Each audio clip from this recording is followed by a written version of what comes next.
Donc d'abord, je voudrais remercier les organisateurs de cette Nuit blanche de l'astronomie, qui célèbre les 80 ans du CNRS. Je suis très flattée de leur invitation. Comme Elisabeth vous l'a dit, donc moi j'ai soutenu ma thèse en octobre dernier, donc tout récemment.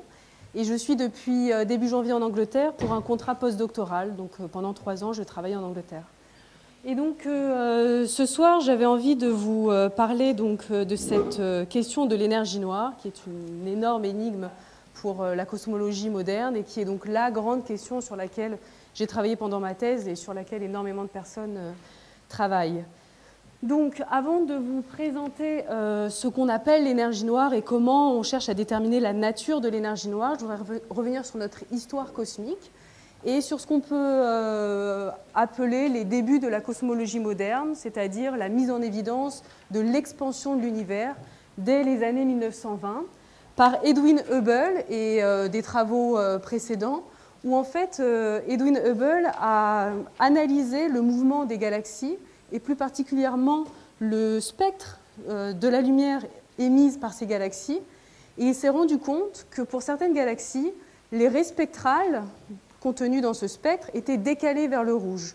On parle de redshift, donc de décalage vers le rouge des raies spectrales, et l'interprétation qu'on a de ce décalage vers le rouge des raies spectrales est que les galaxies s'éloignent les unes des autres. Donc, autrement dit, les distances entre les galaxies augmentent au cours du temps. Donc, c'est-à-dire que l'univers lui-même, l'espace entre les galaxies, augmente, grandit. On parle d'univers en expansion. Et donc, la conclusion aussi, d'un point de vue cosmologique, c'est que notre univers a une histoire, il a un début, il aura une fin, qu'on connaît moins, et donc on peut retracer cette histoire cosmique, et c'est ce que vous voyez sur cette frise, avec notamment, on sait notamment que l'univers primordial était en fait beaucoup plus chaud, plus dense et plus uniforme que l'univers qu'on observe aujourd'hui. On le sait grâce à cette carte. Cette carte, c'est les premiers photons émis dans l'univers lorsque l'univers avait seulement 380 000 ans. On sait aujourd'hui que l'univers a 13,7 milliards d'années. 380 000 ans après le Big Bang, on reçoit les premiers photons émis dans l'univers et on peut reconstruire la première carte du coup de l'univers qui traduit les variations de température à cette époque, des très faibles variations, pour ceux qui connaissent l'échelle, c'est du 10-5 Kelvin, donc des variations très faibles, et qui révèlent donc un univers, comme je le disais, homogène, pas de structure dans l'univers primordial, avec des très faibles fluctuations de densité. Donc si vous voulez en apprendre plus sur comment on construit cette carte et ce qu'est ce fond diffus cosmologique, le nom donné à ce phénomène, je vous donne rendez-vous à 3 h du matin, donc pas si longtemps maintenant, avec le fond diffus cosmologique et les recherches à venir. Et enfin, si vous voulez en apprendre plus sur cette phase de l'univers primordial et les informations qu'on peut en tirer, rendez-vous à 5 h du matin avec Francis Bernardo, un petit peu plus tard. Donc, ces fluctuations primordiales de densité ont grandi sous l'effet de l'effondrement gravitationnel, c'est-à-dire sous l'effet de la matière qui s'agglomère sous l'effet de la gravité, vont former des structures plus grosses dans un univers en expansion. Donc l'expansion de l'univers ralentit un petit peu ce processus, mais on observe du coup, au fur et à mesure que l'univers est dominé par la matière, la formation de structures, et en l'occurrence la formation d'une hiérarchie de structures, jusqu'à des amas de galaxies, jusqu'à une véritable toile cosmique. Donc pour ceux qui ont assisté à la présentation de Sandrine, vous avez un très bon aperçu des grandes structures dans l'univers. Et donc cette toile cosmique, aujourd'hui, là, ces échelles qu'on regarde, c'est 10 à 100 fois la taille typique d'une galaxie, c'est les échelles cosmologiques. Cette hiérarchie de structures, ici, donc liée par interaction gravitationnelle et qui forme cette toile cosmique, on va voir qu'elle contient, c'est une mine d'informations pour aussi étudier la cosmologie et notamment comprendre l'évolution de l'univers et cette phase de formation des structures. Rendez-vous également à 4 h du matin si vous voulez en apprendre plus sur l'évolution des galaxies. Donc là, ce ne sera pas à l'échelle cosmologique, mais à l'échelle d'une galaxie. Et donc moi, ensuite, la période qui m'intéresse le plus, c'est l'expansion accélérée. Donc on a mis en évidence l'accélération de l'expansion de l'univers en 1998, en étudiant cette fois-ci la lumière émise par les supernovae. Donc ce sont des explosions violentes d'étoiles en fin de vie. donc les supernovae d'un certain type. Lorsqu'on regarde la lumière émise par ces explosions d'étoiles, donc comme ce sont des processus très violents, ce sont des processus qui émettent une très forte lumière, on peut mesurer cette lumière en fonction de la distance de ces objets, des supernovae.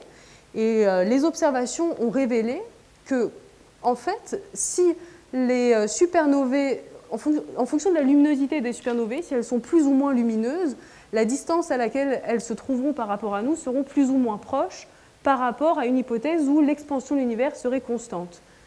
Donc là, on a du coup les trois scénarios grâce à cette observation. Est-ce que l'expansion de l'univers est constante? Est-ce que l'expansion est ralentie, auquel cas je devrais observer des supernovae plus lumineuses que prévu? Ou est-ce que l'expansion est accélérée, auquel cas les supernovae vont apparaître moins lumineuses? Et en l'occurrence, ils ont découvert que les supernovae, donc non seulement les distances entre les galaxies augmentent au cours du temps, mais les distances augmentent plus vite les derniers 6 milliards d'années donc de l'univers qu'elles n'augmentaient au début. On parle du coup d'expansion accélérée de l'univers. Cette découverte capitale de l'accélération de l'expansion de l'univers est l'une des énigmes les plus importantes aujourd'hui en cosmologie. Elle a fait l'objet du prix Nobel de physique en 2011. Et si on se replace du coup dans le cadre de le fil rouge de toute la soirée et de cette prospective sur les 20 prochaines années, on peut déjà revenir en fait sur les 20 dernières débuts des recherches sur l'énergie noire. Donc voilà un petit peu notre histoire cosmique et les différentes étapes qu'on est capable de retracer.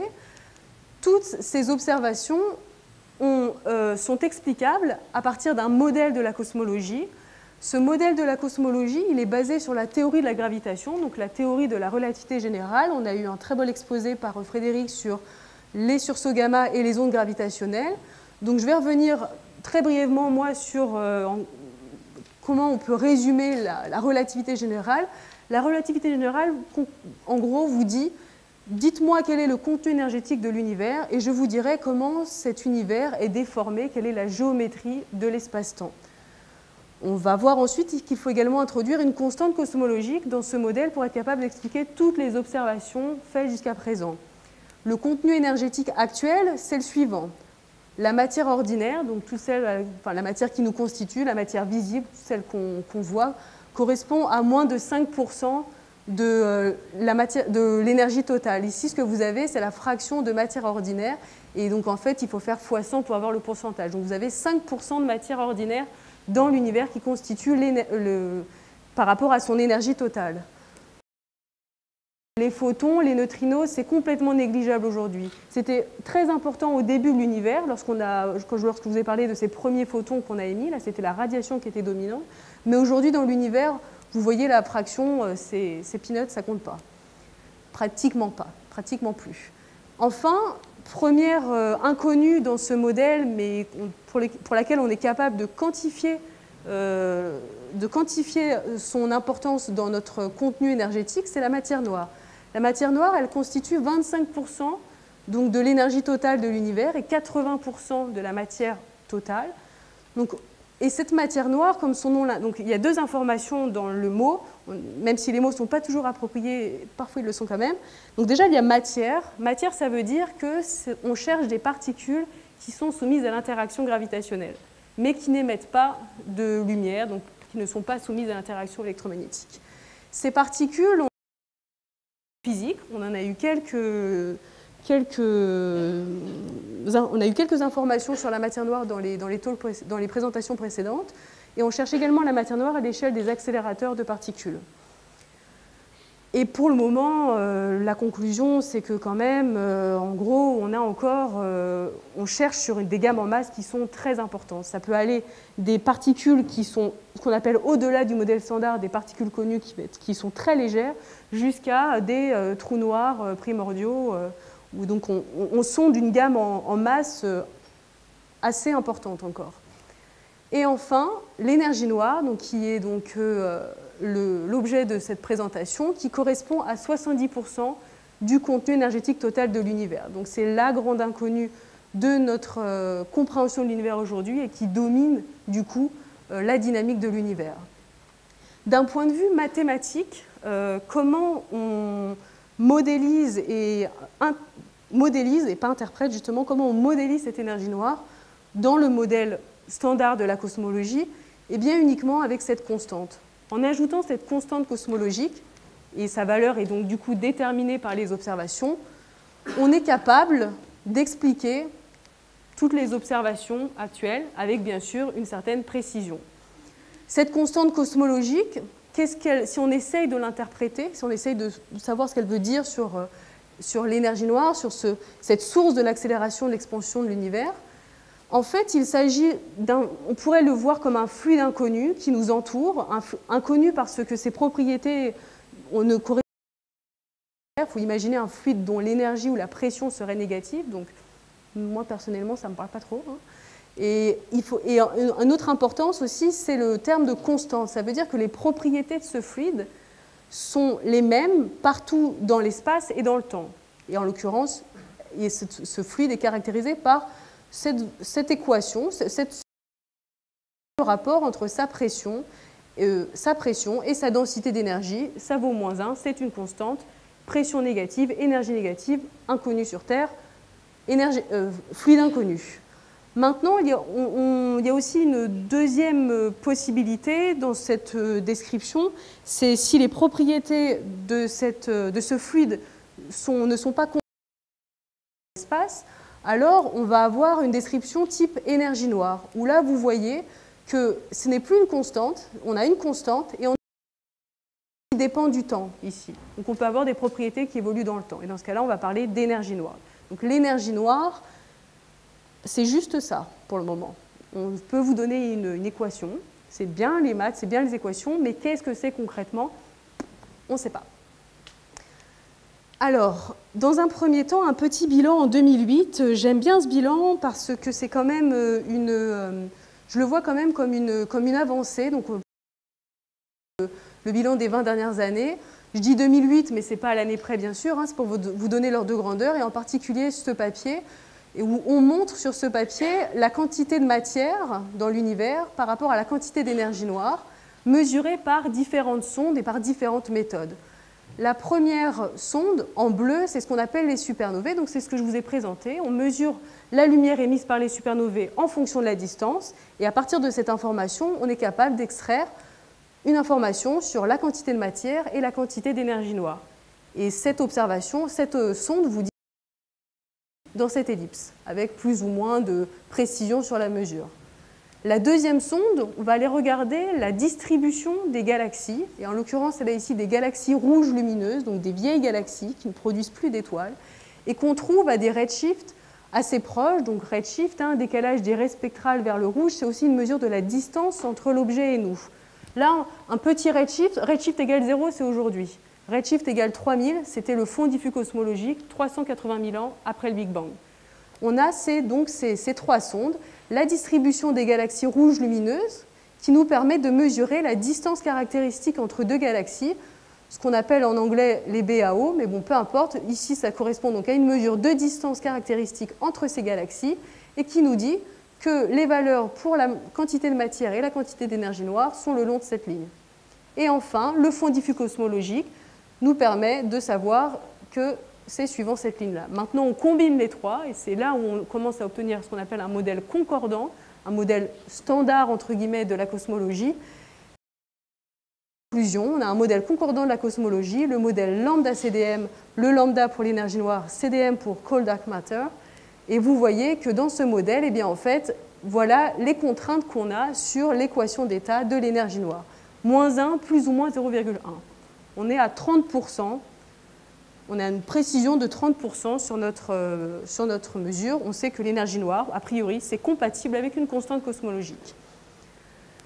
Le bilan, donc, en 2008. Et donc, depuis 2008, on a aussi, et depuis même la découverte de l'accélération de l'expansion de l'univers, on a multiplié les façons d'essayer de répondre à la question qui appuie sur la pédale d'accélérateur de l'univers. Parce qu'il faut voir aussi qu'en recherche, on a donc la question fondamentale, et une grosse partie du travail consiste aussi à décortiquer cette question en sous-questions beaucoup plus abordables et atteignables. Donc, si on se pose la question de qui appuie sur la pédale d'accélérateur de l'univers, on peut synthétiser les approches de la façon suivante. Il y a une première approche qui est l'approche énergie noire. On va considérer qu'il y a effectivement une composante exotique dans l'univers qui correspond à 70% de son contenu, et on va chercher à déterminer les propriétés de l'énergie noire. Les propriétés, on l'a vu, ça peut être une constante ou ça peut être quelque chose qui évolue dans le temps. Donc on va aller chercher à mesurer le plus précisément possible, et toute l'évolution des recherches à venir est aussi là, donc mesurer l'évolution des distances au cours du temps pour savoir si l'énergie noire, c'est une constante ou un fluide avec des propriétés qui varient dans le temps.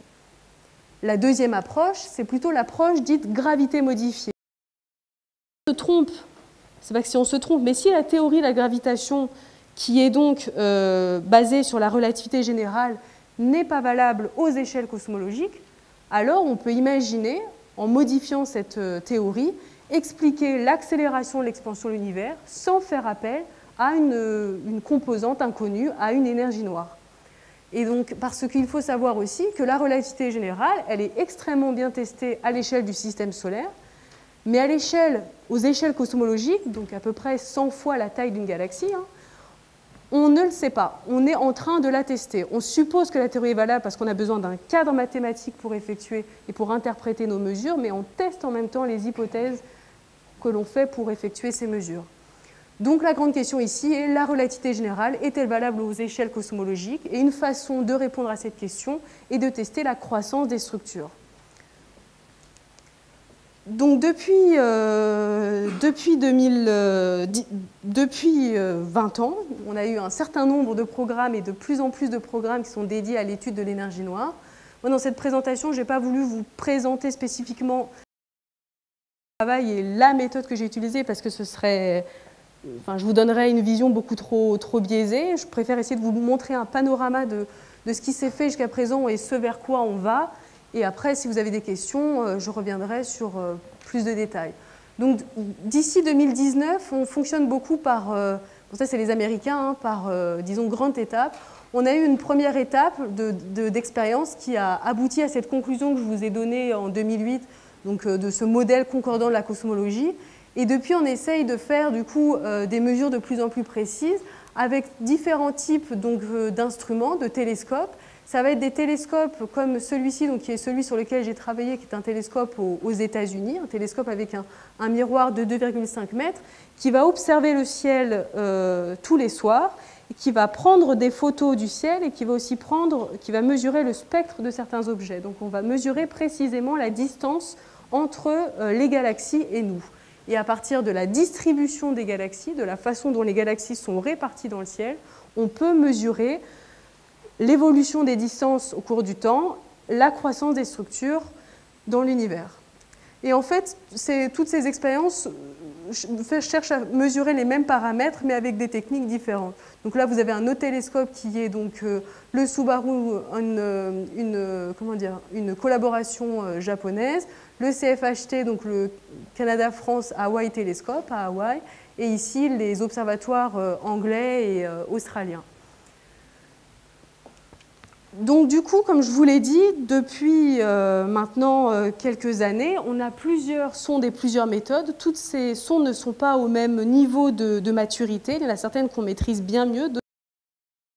Donc, par exemple, les supernovae, qui sont donc les objets qu'on a utilisés pour mettre en évidence l'accélération de l'expansion de l'univers, c'est une technique qui a fait énormément de progrès au niveau de la maîtrise des effets qui peuvent altérer la mesure et biaiser l'interprétation des résultats.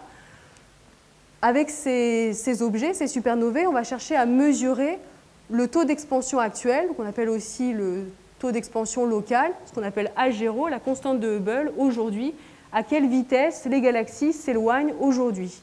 Et vous savez peut-être que les mesures sont autour de 70 km par seconde par mégaparsec. Ça veut dire que deux galaxies espacées d'1 mégaparsec s'éloignent les unes des autres de 70 km par seconde. C'est la mesure de l'expansion de l'univers aujourd'hui. Et on peut le faire avec les supernovae. On va aussi utiliser ce que je vous ai présenté un petit peu avant, la structuration de la matière à grande échelle. Comment les galaxies sont réparties sur des échelles cosmologiques.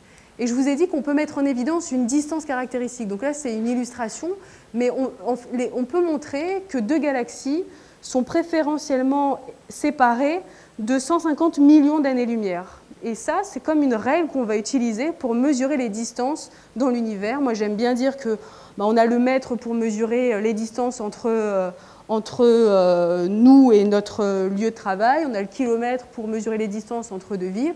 On a donc cette règle standard pour mesurer les distances entre les galaxies. Et avec la distribution des grandes structures, on peut mesurer l'évolution du taux d'expansion, donc à quelle vitesse l'univers grandit, et la croissance des structures, à quelle vitesse les structures grossissent. Et enfin, pour ceux qui ont assisté à la présentation de Sandrine Codis à 20h, vous avez déjà entendu parler de cet effet de lentille gravitationnelle. Donc, il y a une petite illustration ici. Donc, en fait, l'effet de lentille gravitationnelle, c'est un effet dû à la présence de matière le long de la ligne de visée où on regarde. Donc, on est un observateur sur Terre et on veut regarder la lumière émise par ces objets ici, là, dans le passé. Il se trouve que sur leur chemin, la lumière va rencontrer des structures, donc de la masse, des amas de galaxies, des galaxies.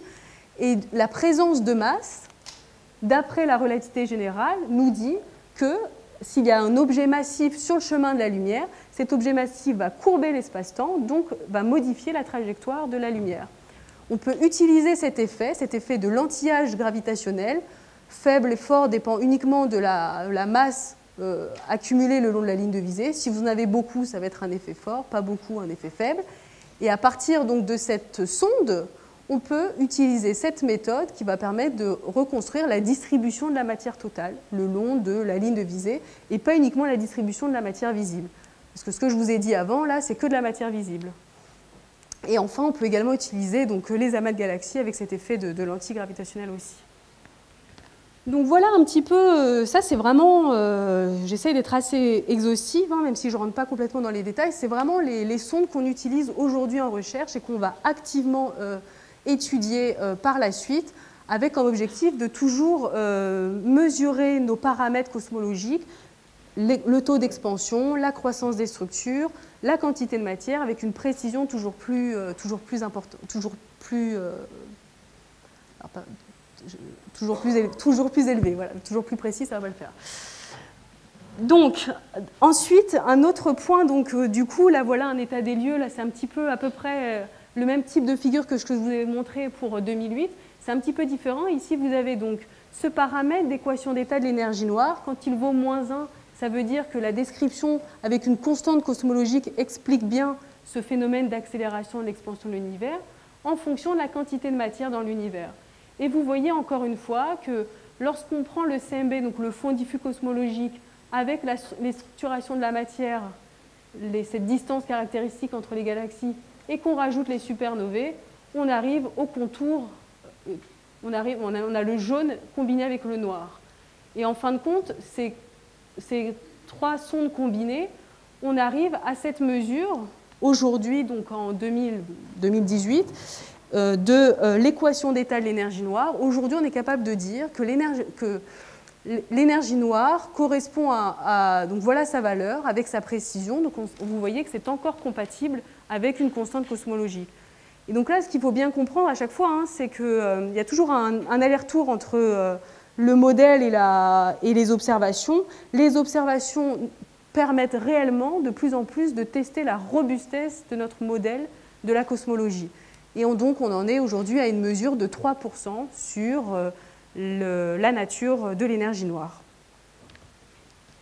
Mais il y a également quelques tensions dans ce modèle, et je la mentionne parce que celle-ci, elle est particulièrement importante en termes de... Elle est particulièrement significative, et aujourd'hui, on ne sait pas encore si ça va évoluer plutôt vers une tension qui va disparaître parce qu'en fait, il y avait des biais dans nos analyses, des effets qu'on n'avait pas bien compris, pas bien modélisés, et qui reproduisaient le même signal que le signal attendu, mais en fait, l'interprétation est différente. Et donc, c'est la différence entre, là, vous voyez la mesure du taux d'expansion, donc la vitesse à laquelle l'univers grandit, en fonction du redshift. Donc, il faut imaginer, donc encore une fois, un redshift égale 0 aujourd'hui, redshift égale 2, 2,5, c'est il y a plus de 10 milliards d'années. Donc on est capable de mesurer la vitesse à laquelle l'univers grandit, le taux d'expansion de l'univers, sur les 12 derniers milliards d'années. Donc vous voyez ici plusieurs mesures. Cette mesure ici, sur lequel j'ai travaillé, le SDSS, avec ces galaxies rouges lumineuses. Ensuite, il y a cette mesure ici avec des quasars à plus grand redshift. Les quasars, ce sont des galaxies actives avec un trou noir supermassif au centre. Donc ce sont des phénomènes assez rares, mais qui par la présence permettent d'aller sonder l'univers plus lointain, parce que la lumière émise, du coup, on peut la tracer sur des distances plus grandes. On peut remonter à des âges plus anciens dans l'histoire de l'univers. Et enfin, ici, là, ce qu'on appelle les forêts Lyman alpha, c'est encore une fois des quasars, mais on n'utilise pas la même partie du spectre pour mesurer l'information. Donc ces mesures sont toutes ces mesures sont plus ou moins en accord. Il y a ici, vous pourriez dire, mais là, il y a un problème, mais on compte toujours après, par rapport à la précision de la mesure, s'il y a vraiment un problème, on le quantifie. Mais cette mesure-là, ici, par rapport à la prédiction, elle est bien au-dessus. Elle est bien off. On parle d'une déviation qui est de 3-4 fois la précision de la mesure. Donc une tension qui devient de plus en plus importante. Et ici, vous avez un résumé de toutes les mesures faites sur ce taux d'expansion local, la mesure de l'expansion de l'univers aujourd'hui. Et vous voyez qu'il y a une tension entre ces méthodes et ces méthodes-là, une tension à, comme je disais, 3-4 sigma, 3-4 fois la précision de la mesure. Donc ça, par exemple, c'est un indice qu'on a aujourd'hui d'une tension dans notre modèle de la cosmologie et qui pourrait signifier que notre compréhension de la physique et de l'évolution des distances entre l'univers, entre guillemets, vieux et l'univers récent, il s'est peut-être passé quelque chose, et ce quelque chose, ça peut être notre compréhension de l'énergie noire. Enfin, aussi quelques informations sur les alternatives théoriques à la constante cosmologique, et donc, autrement dit, ces deux approches énergie noire ou gravité modifiée. L'approche énergie noire, comme je l'ai dit, va correspondre à modifier le contenu énergétique de l'univers, rajouter 70% d'une composante inconnue. L'approche gravité modifiée, on considère qu'il n'y a pas de constante cosmologique et on va aller jouer sur la façon dont on modélise la géométrie de l'espace-temps. Donc ça, vous voyez, c'est un petit peu, c'est pas exhaustif, mais c'est un petit peu tous les modèles qui ont émergé ces 20 dernières années. Donc l'imagination des théoriciens est, comme vous le voyez, foisonnante. Ce qui est très intéressant parce que du coup, ça nourrit aussi les observateurs, ça nous permet de leurs hypothèses, de leur dire là, ça marche pas, ça, peut-être. Et donc parmi les pistes, vous voyez ici la constante cosmologique, le lambda. Vous voyez ici ce qu'on appelle quintessence, mais qui en gros correspond à énergie noire, un fluide dont les propriétés varient avec le temps. Et après, là, vous voyez deux exemples de gravité modifiée, soit lorsqu'on rajoute un champ scalaire, donc on va aller rajouter des champs supplémentaires dans la théorie, donc autrement dit, on va aller rajouter des particules supplémentaires qui vont pouvoir interagir avec la matière connue et avoir le même effet qu'une accélération de l'expansion de l'univers, ou alors rajouter des dimensions supplémentaires, des dimensions d'espace. Donc par exemple, un espace avec 4 dimensions spatiales et une dimension temporelle, au lieu de 3 dimensions spatiales. Donc, pour mesurer et tester la gravité, je vous ai dit, une des possibilités est d'aller mesurer la croissance des structures. Donc ici, vous voyez les mesures de la croissance des structures, toujours en fonction du redshift. Donc là, vous voyez en noir, c'est la prédiction qui est faite dans notre modèle de la cosmologie, donc le modèle lambda CDM basé sur la relativité générale. On a vraiment une prédiction pour cette fonction de croissance des structures, ce taux de croissance des structures, qui dépend du redshift et qui dépend donc de la quantité de matière et qui dépend aussi d'un exposant, ici gamma. Et dans le cadre de la théorie, ce gamma a une valeur bien précise, ça correspond à la courbe en noir. Donc maintenant, on peut aller tester, aller vérifier que cette courbe en noir, elle est compatible avec toutes les mesures qui ont été faites jusqu'à présent. Donc toutes les mesures qui ont été faites jusqu'à présent, ça va être des mesures vous voyez ici, il y a beaucoup de mesures jusqu'à un redshift en dessous de 1. C'était ce qu'on a réussi à bien observer jusqu'à présent. Il y a quelques premières mesures à redshift de 1,5, donc avec les quasars, c'est la mesure à laquelle j'ai contribué, et également une autre mesure ici, mais c'est le début de ces mesures-là. Et on montre ici, du coup, avec ces nouvelles données, que cette valeur ici de gamma dans la prédiction de la relativité générale, on trouve à partir des observations une valeur qui est compatible avec la prédiction théorique, avec toujours une certaine précision. On arrive à mesurer ce paramètre avec 6% de précision. Donc pour le moment, encore une fois, la relativité générale est validée aux échelles cosmologiques à la précision des mesures. Là, ici, donc, je ne sais pas si vous voyez, donc là, je vous avais montré uniquement donc, la prédiction de la relativité générale avec deux valeurs de cet exposant pour que vous voyez un petit peu les effets attendus. Maintenant, si on regarde la même figure, mais en regardant les prédictions attendues avec des modèles de gravité modifiés, bah, vous voyez par exemple que pour ces modèles-là en pointillé, donc ces modèles, c'est lorsqu'on rajoute par exemple un champ scalaire, ça fait partie des modèles que je vous ai montrés, vous voyez que la prédiction elle peut être très différente. Alors pour le moment, la prédiction, les barres d'erreur de nos mesures ne permettent pas de dire si cette description est valable, mais à l'avenir, et justement, on attend de plus en plus de données, donc de plus en plus de précision. Autrement dit, nos barres d'erreur vont diminuer. Rien que cette barre d'erreur, là, sur ma mesure, moi j'avais travaillé avec un échantillon qui correspond à 2 ans de prise de données par le télescope. Aujourd'hui, on a 5 ans de prise de données. Cette précision, on la divise par 2. Et ça, c'est encore uniquement l'étape jusqu'à 2019. Après 2019, ça va être encore un gain plus important sur la précision des mesures. Une nouvelle sonde aussi pour tester la gravité qui a émergé récemment, c'est les ondes gravitationnelles. Donc Frédéric a parlé des sursauts gamma et des ondes gravitationnelles. Et en cosmologie, cette information, on va notamment utiliser le délai de propagation entre l'onde gravitationnelle qui est émise et l'onde lumineuse qui correspond au sursaut gamma. Et Frédéric vous a dit que les deux arrivaient pratiquement en même temps. Donc autrement dit, l'onde gravitationnelle se propage à la même vitesse que la lumière. Cette information-là, elle est très importante parce que dans la majorité des modèles de gravité modifiés qu'on avait explorés jusqu'à présent, les modèles prédisent une vitesse de propagation des ondes gravitationnelles différente de la vitesse de la lumière.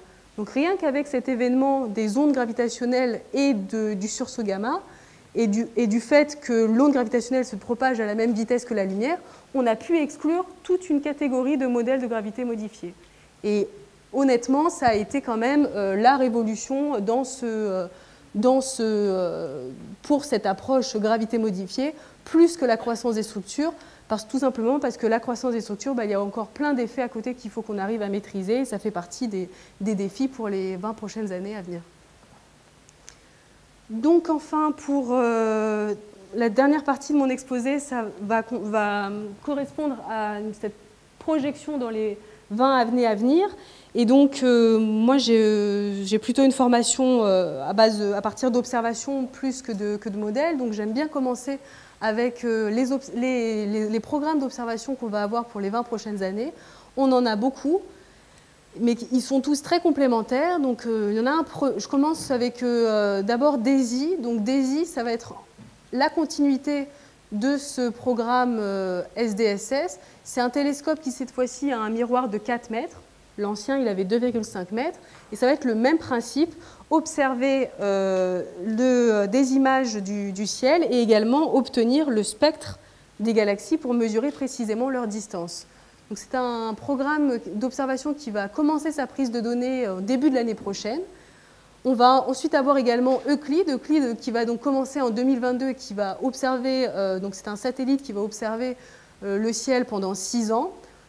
On a aussi, et enfin, alors Foremost et le Subaru, j'en parlerai moins, mais c'est des techniques similaires et complémentaires. Et on a également LSST qui va être aussi une énorme révolution. Donc si je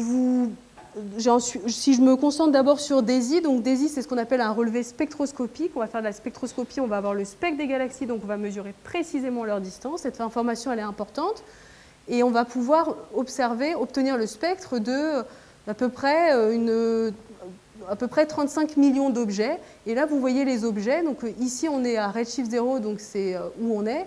On va pouvoir d'abord observer cet échantillon de grosses galaxies lumineuses. Ensuite, cet échantillon de galaxies rouges, un peu moins lumineuses. Ensuite, cet échantillon-là de LG, c'est des galaxies à arrêt d'émission.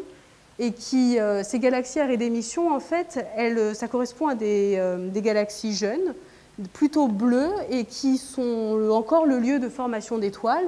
Vous voyez que ces galaxies, elles nous permettent de sonder un univers qui était pour le moment pas encore très exploré par les programmes précédents. Et enfin, on retrouve les quasars, donc ces galaxies actives avec un trou noir supermassif au centre, à des redshifts au-delà de 1, donc à des objets qui se sont formés il y a plus de 10 milliards d'années.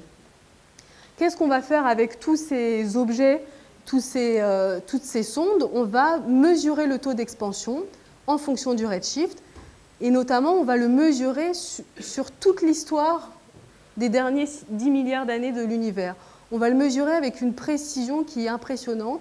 Là, vous voyez en bleu la précision attendue, donc qui n'est pas encore celle qu'on a avec les expériences juste avant.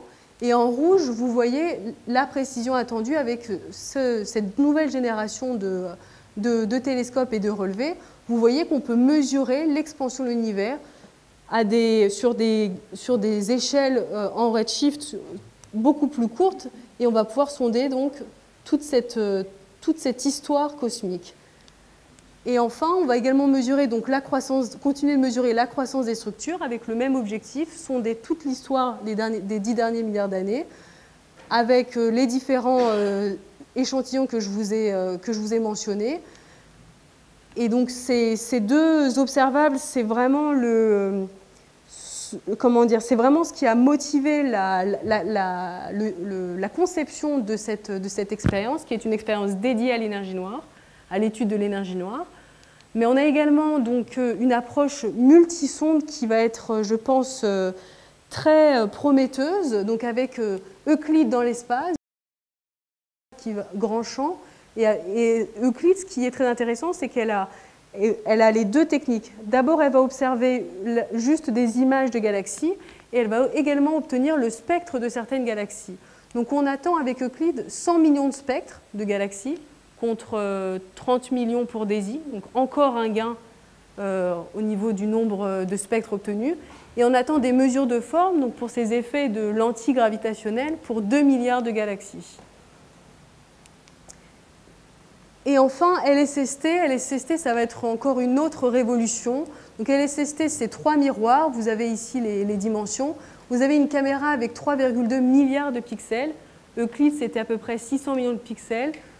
3,2 milliards de pixels, c'est à peu près 200 fois la résolution d'un appareil photo. Donc c'est des prouesses technologiques énormes. Euclide, ça va observer la moitié du ciel en seulement 3 nuits. On va avoir donc 40 milliards d'étoiles et de galaxies. Et ça va être une quantité de données gigantesque. Donc là aussi, c'est un enjeu. Comment maîtriser et analyser toute cette quantité de données et surtout la stocker. Donc pour conclure, il nous reste encore beaucoup de grandes questions.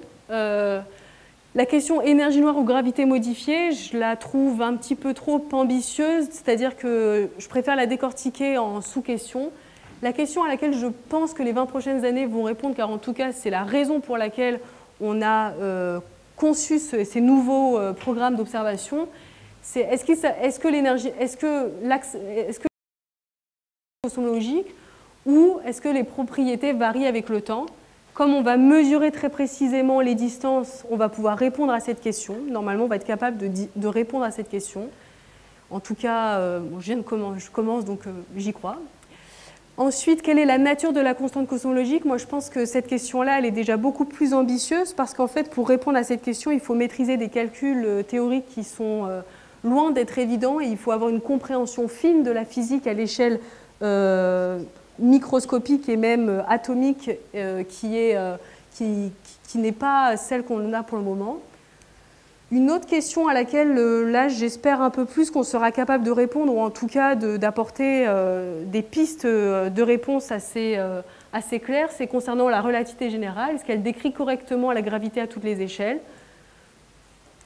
Donc autrement dit, après, de là être capable de dire quel scénario de gravité modifiée sera privilégié, si gravité modifiée il faut imaginer, c'est peut-être déjà un petit peu plus ambitieux parce que la comparaison entre observation et modèle est loin d'être évidente. Une autre question que j'ai, c'est dans quelle mesure notre conception de l'énergie noire dépend de nos connaissances. Ces deux inconnus sont-elles décorrélées? Parce qu'en revanche, je pense que, pareil, j'espère aussi, 20 ans c'est peut-être optimiste, mais je pense qu'on sera quand même amené dans les 20 prochaines années à apporter plus d'informations sur la nature de la matière noire.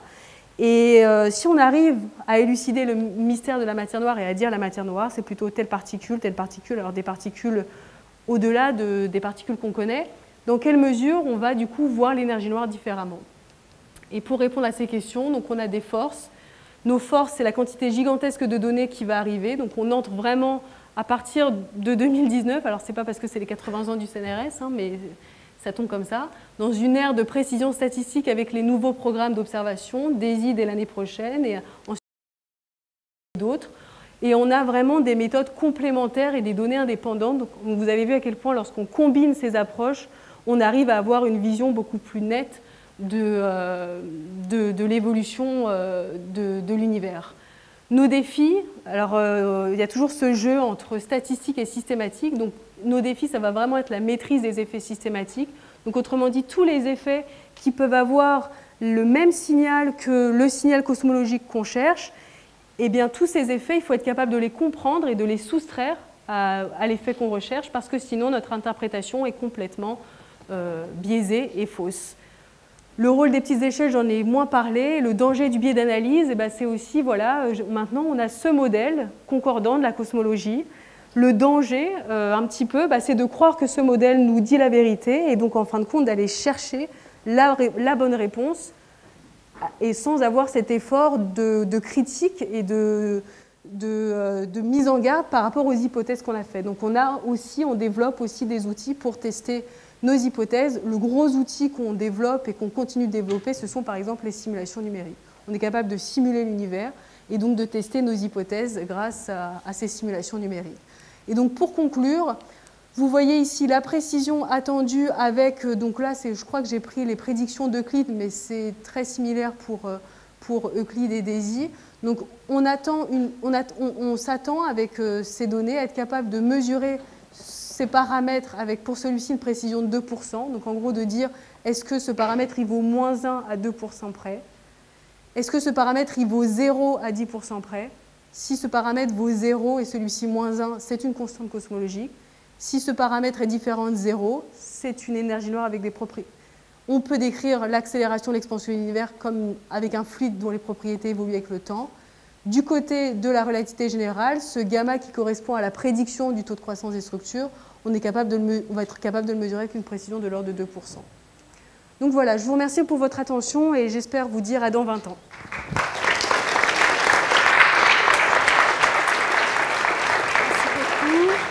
Pauline, pour ce passionnant exposé. Certainement des questions dans la salle.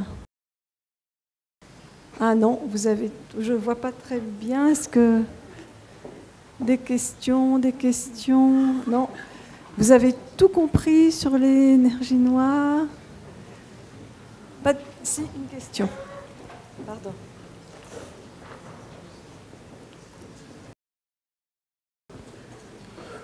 Tout d'abord, merci pour cette présentation. En fait, ma question, c'est concernant l'expansion de l'univers. On a remarqué du coup que cette expansion s'accélérait de ce fait.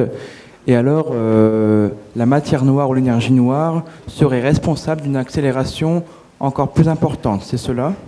Non. Alors non. Alors, on a mis en évidence donc l'expansion de l'univers. Ça, c'est quelque chose qui s'explique naturellement dans la relativité générale.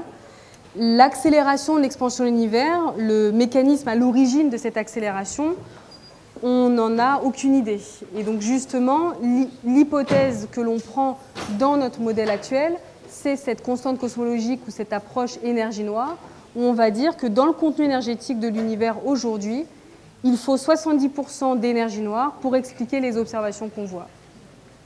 Et ensuite, du coup, les recherches, ça va être, si on suit cette approche énergie noire, quelles sont les propriétés de cette énergie noire? Si on pense plutôt qu'on n'a pas de constituants supplémentaires à rajouter, mais que la théorie est à revoir aux échelles où on regarde, dans ce cas-là, on va avoir une approche plutôt gravité modifiée et chercher à aller modifier la relativité générale. Oui, je voulais savoir pourquoi, pour les modèles de l'énergie noire et pour les formules qu'on avait vues et tout ça, pourquoi on tombait sur des valeurs négatives alors que, puisque c'est une énergie, ça ne devrait pas être plutôt positif et...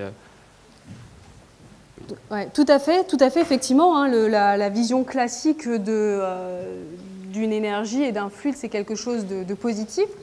Mais ici, justement, en fait, c'est pour ça que j'ai essayé de dire au maximum une description. C'est que dans les observations, on sait l'effet qu'on attend. L'effet qu'on attend, on ne sait pas la cause, mais on sait que les distances entre les galaxies augmentent plus vite ces derniers 6 milliards d'années qu'au début. Donc, autrement dit, il y a quelque chose dans l'univers qui s'oppose à la gravité, donc comme une antigravité. Et au lieu de laisser l'univers s'étendre, certes, mais du coup, la gravité va rapprocher les objets entre eux, ici, on a des objets qui s'écartent les uns des autres et qui s'écartent plus vite que si on n'avait rien du tout. Donc on a une antigravité. Une antigravité, c'est comme un fluide. Vous pourrez imaginer un fluide partout dans l'univers. Et son effet, c'est d'avoir une énergie négative ou une pression négative, donc en fait de repousser les galaxies entre elles. Et elles s'éloignent encore plus vite les unes des autres. Donc la description qu'on adopte, mais je dis encore que c'est une description, je ne dis pas que c'est le responsable de l'accélération de l'expansion de l'univers, c'est d'imaginer un fluide. Et là, après, pour ceux qui ont fait de la physique, c'est en gros un fluide parfait de la même définition qu'on peut avoir pour des fluides connus, mais dont les propriétés, c'est d'avoir une énergie et une pression négative. La parole aux internautes. Oui, alors sur YouTube, nous avons Nicolas Grignon qui demande si l'expansion est réellement uniforme dans tout l'univers. Alors c'est une bonne question et effectivement c'est une conclusion qu'on peut adopter à partir de ce que j'ai mentionné, ce rayonnement, ce fond diffus cosmologique, et aussi à partir des observations qu'on fait. Après, c'est vrai aussi que c'est une hypothèse qu'on est obligé de faire à un moment donné dans notre modèle, de considérer que ce qu'on observe sur Terre correspond à ce qu'on observerait n'importe où dans l'univers, donc de faire cette hypothèse qu'il n'y a pas de raison qu'on soit au centre de l'univers ou au centre de quelque chose de particulier. Ces hypothèses qu'on appelle d'homogénéité, que les propriétés qu'on peut mesurer sur Terre et à partir de ce qu'on observe sur Terre sont représentatives de ce qu'il y a dans l'univers, c'est quelque chose qu'on peut tester aussi avec les données. Encore une question ? On avait aussi PIM35 qui demandait si, est-ce que la constante cosmologique d'Einstein est vraiment tirée d'une erreur d'Einstein et comment une erreur peut-elle avoir une confirmation théorique après coup?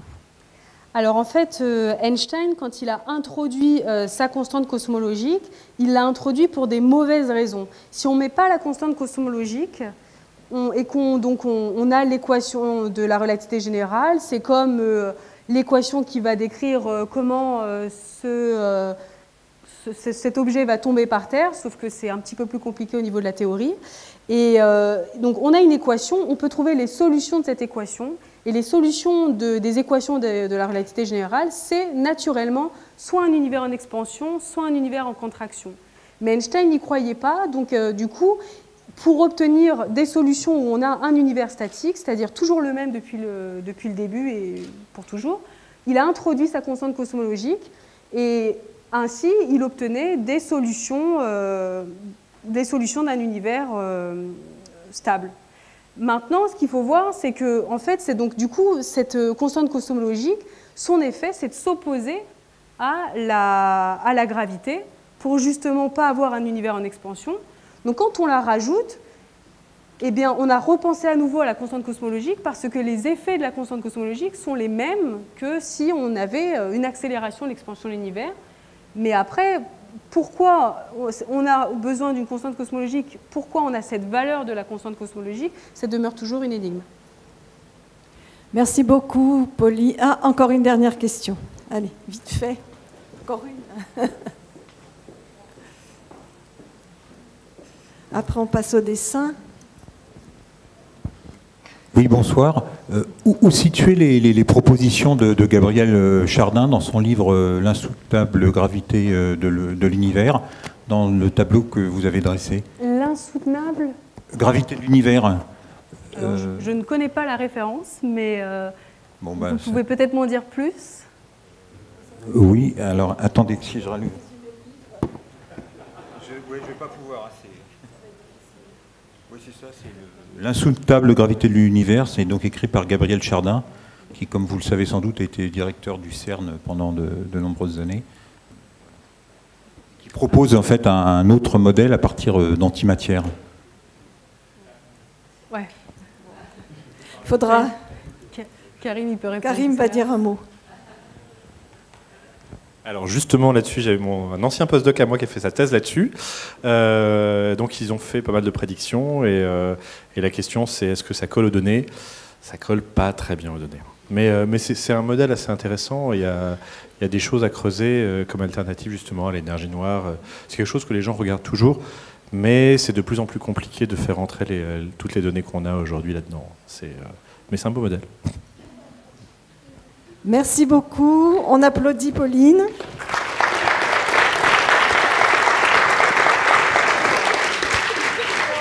Nos dessinateurs et dessinatrices.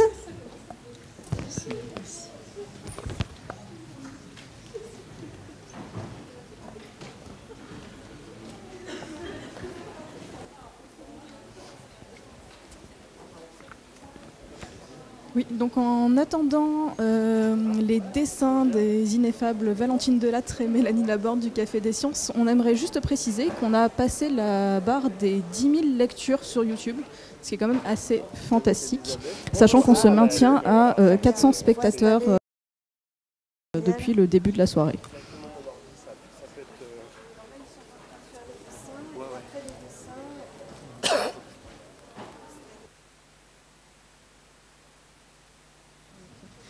Alors, pour les dessins, nous avons la cruauté de l'univers, les galaxies s'éloignent, un sacré drame amoureux à l'échelle de l'univers, avec deux galaxies qui sont là, non.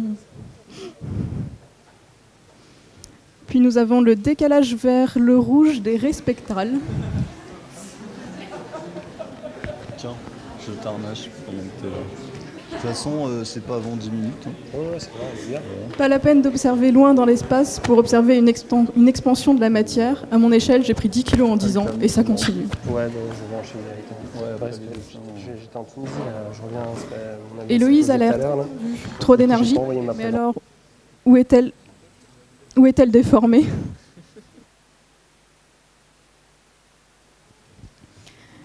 Chef, cette étoile a l'air mal au point. On va la secourir? Non, Chabrol, on enregistre et on l'étudie. Le scientifique, un homme d'action. Ah chouette, l'énergie noire, on va pouvoir faire plein de blagues racistes. Et c'est ainsi qu'on n'entendit plus jamais parler de nos dessinatrices. De Valentine Delattre et Mélanie Laborde.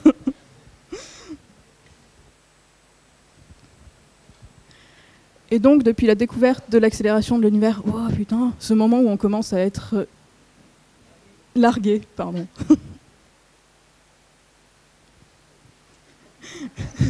On y revient, je suis pas gros, j'ai une gravité modifiée. Chouchou, finis tes lentilles gravitationnelles, j'ai plus faim.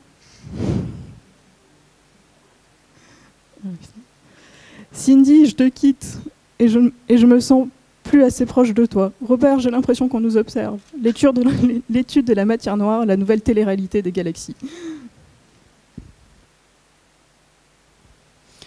On sent une tension dans le modèle. Chérie, tu veux tester ma théorie d'expansion galactique? Je suis fermée au concept de trou noir ce soir.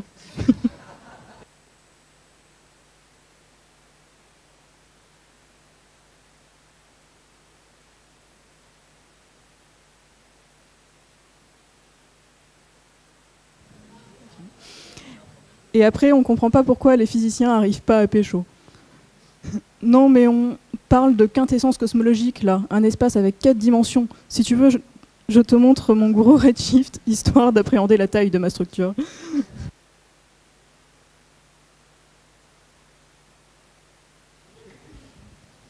Alors nous avons une bouteille d'énergie noire bio, sans gluten et vegan, plus 70% d'énergie en plus. T'as senti ces ondes gravitationnelles? Il y a un truc très lourdingue qui arrive, fuyons. L'énergie noire, je la vois. Fini le calva pour toi, Régis.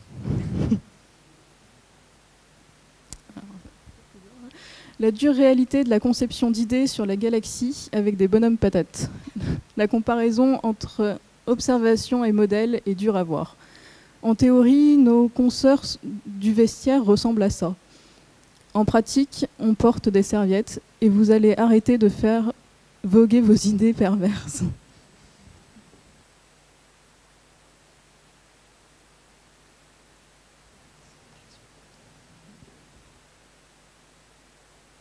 Et je pense qu'on est bon pour les dessins.